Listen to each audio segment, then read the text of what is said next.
On January 28, 1986, the world watched in horror as NASA's Challenger space shuttle exploded seconds after liftoff. It was a traumatizing moment for everyone who witnessed it, especially the millions of American children who were tuned into the event on their classroom televisions for one very special reason. One of the 7 astronauts on board was a school teacher, hand-picked by the president for this very special mission. The world mourned the loss of 7 lives. But things are not always as they seem. With the passage of time and the invention of the internet, the shocking truth began to emerge. A revelation so unfathomable that many refused to believe it, despite the conclusivity of the evidence. We now know that 5 of the 7 Challenger astronauts were not on board the shuttle when it exploded. They are very much alive and well today. Judy Resnik, Richard Scobie, and Michael J. Smith are living not-so-quiet lives using their own names.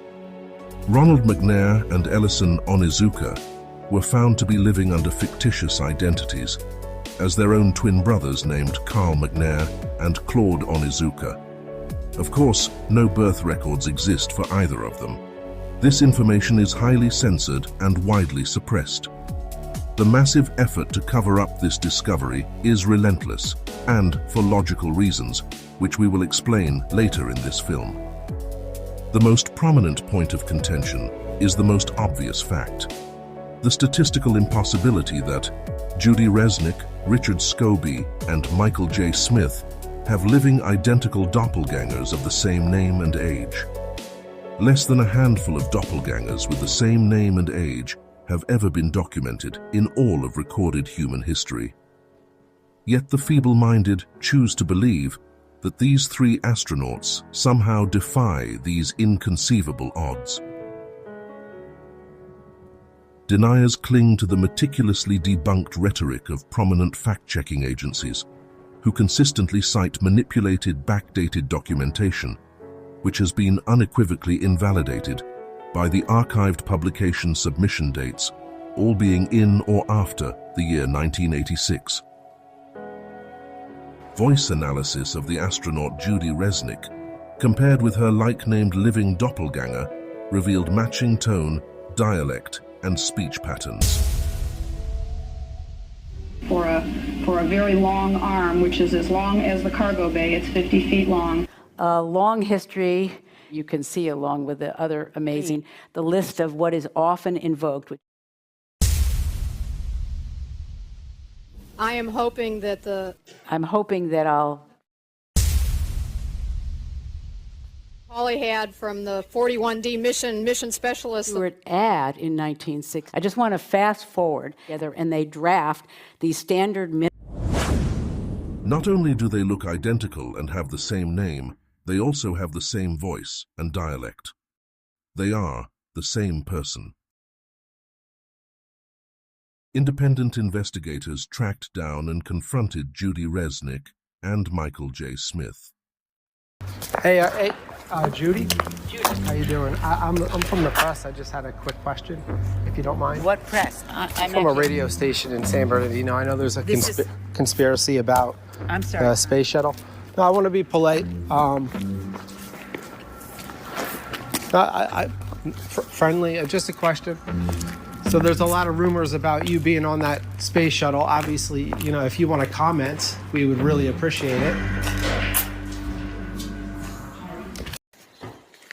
Hey, sorry to bother you. I was pulling out and I saw you. I just came by to... Are you Michael Smith? Yeah. Professor at university? Retired. Retired? Yeah. Yeah.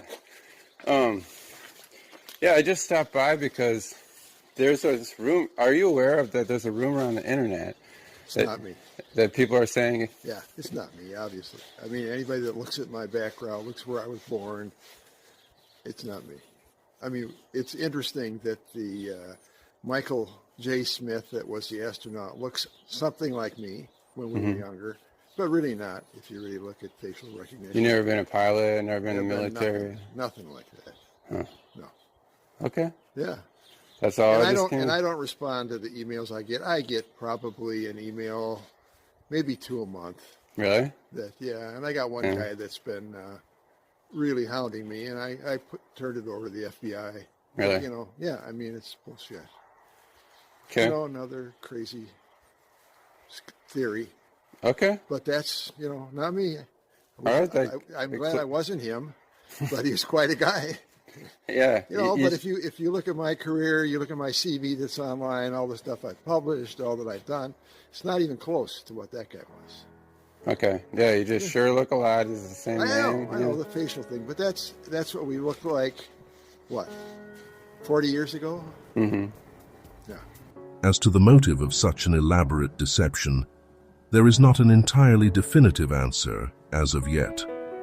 However, clues uncovered in a National Geographic documentary on the Challenger disaster align with NASA's technical report data to reveal a plausible scenario. The 1986 mission was the Challenger shuttle's 25th launch. Challenger was built in 1979 and was designed to be a test vehicle for the space program. It was not intended for long-term use. Plans to build the final vessel were repeatedly pushed back due to budget cuts. After 2 decades of budget cuts and a loss of public interest, the shuttle has never made good on its promise to provide a routine bus service to space. The 25th shuttle launch will be far more than just another trip into orbit. It's designed to resurrect the entire program. At the time, NASA held the lead position in the ongoing competition between nations to be at the forefront of space exploration. The continuous denial of funding was perceived by NASA to be an ominous sign. For years, public interest in the space program had been steadily waning. NASA felt compelled to take drastic action out of fear of becoming obsolete. So, the plan was carefully crafted to destroy the outdated Challenger shuttle without any loss of life. This would garner enough sympathy from the public to increase interest in NASA and secure the funding they desperately needed to replace the aging shuttle and ultimately resurrect the entire space program. Krista said, you know, Mom, she said, that shuttle, they can shut that down the very last second if anything's wrong. In the months following the disaster, Morton Thiokol paid the astronauts' families around $4.6 million, but were awarded a $1.8 billion contract to develop a new range of rocket boosters. NASA's Lawrence Malloy was offered a promotion to Deputy Director of All Propulsion Systems. It is highly unlikely that the 7 crew members were aware of NASA's plan until just before launch. It seems more plausible that they were unwittingly forced into compliance with no time to comprehend or object. NASA assured them that they and their families would receive hefty financial compensation and comprehensive protection.